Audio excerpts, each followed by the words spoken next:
Je vais vous montrer la vidéo et je souhaite que vous observiez l'évolution musculaire qu'il a eue, notamment au niveau des membres supérieurs. Des membres supérieurs.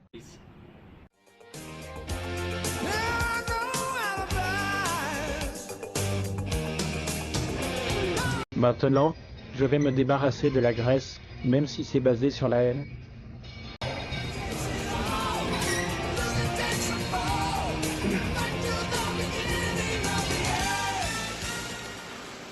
Savez-vous quel est votre problème? Vous êtes très violent. Si vous voulez avoir les mêmes résultats que nous avons ici sur la chaîne, il faut être conscient qu'il a été cohérent dans son entraînement. Il s'entraînait tous les jours et mangeait bien.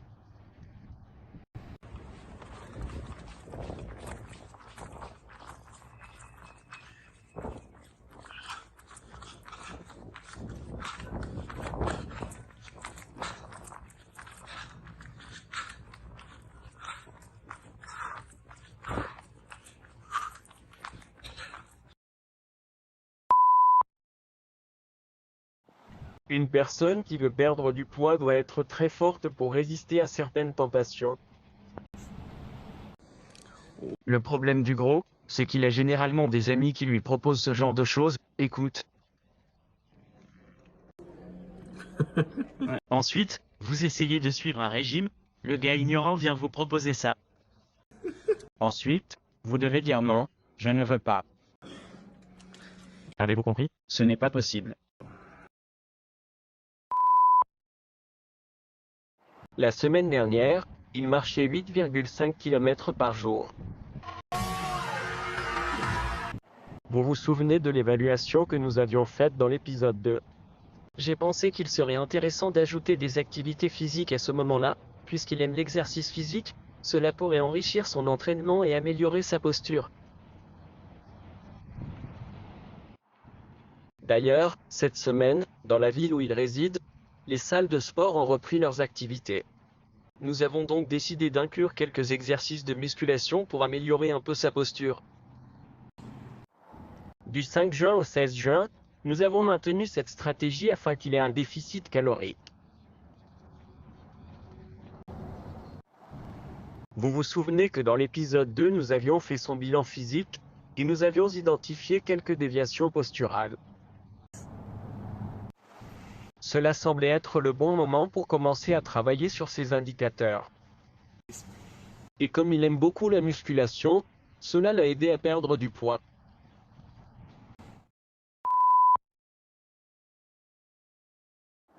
Il faut maintenant parler des difficultés auxquelles il a été confronté. Le premier problème qui est apparu était une douleur au pied. Je vous présente mes excuses, mais je vais devoir vous montrer à quoi ressemblait son pied pendant ses 20 premiers jours de marche.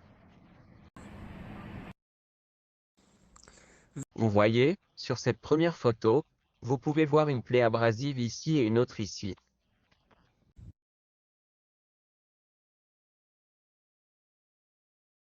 Comme il continue à porter les mêmes chaussures, sur cette deuxième photo on voit que la blessure s'est agrandie. Remarquez ce qui s'est passé ici. Ce type d'ampoule est généralement causé par des chaussettes inadéquates ou des coutures rugueuses lors de la fabrication. Eh bien, ce n'était pas mon premier élève à avoir ce genre de problème.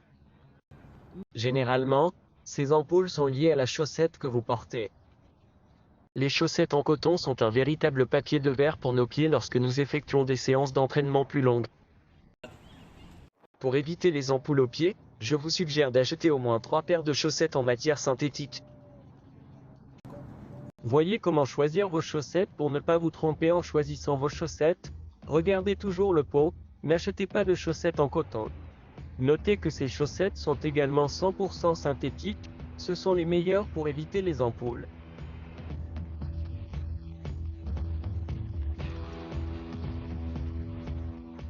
Et n'oubliez pas, n'achetez pas de chaussettes en coton.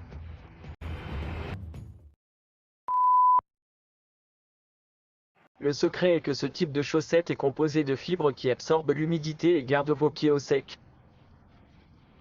Cela fait toute la différence dans un entraînement de haute intensité. Ok, si vous avez déjà des ampoules, vous devez les surveiller attentivement. Lorsqu'il s'agit d'ampoules plus grosses, certains athlètes choisissent de faire une petite poussée et de drainer le liquide de l'ampoule. S'il semble que du sang ait été piétiné, ne vous inquiétez pas, la situation s'améliorera certainement en peu de temps.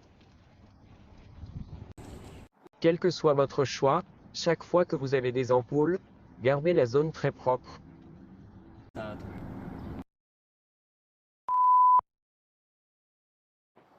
Le deuxième sujet dont je souhaite aborder avec vous est l'investissement dans des chaussures adaptées. Peu de gens le savent, mais quand on court, nos pieds ont tendance à enfler un peu. Lorsque vous achetez des baskets, assurez-vous qu'elles ne serrent pas trop vos pieds. Et si vous avez aimé cette vidéo, laissez un pouce bleu ici, abonnez-vous à la chaîne et laissez un commentaire pour que je sache à quel point il est difficile pour vous de perdre du poids. Et les gars, tout va bien? Les gars, je suis de retour avec mes services personnels, d'accord? Je porte un masque pour nous protéger du coronavirus et je vous attends. Si vous voulez prendre soin de votre santé, appelez Oncle Thomas.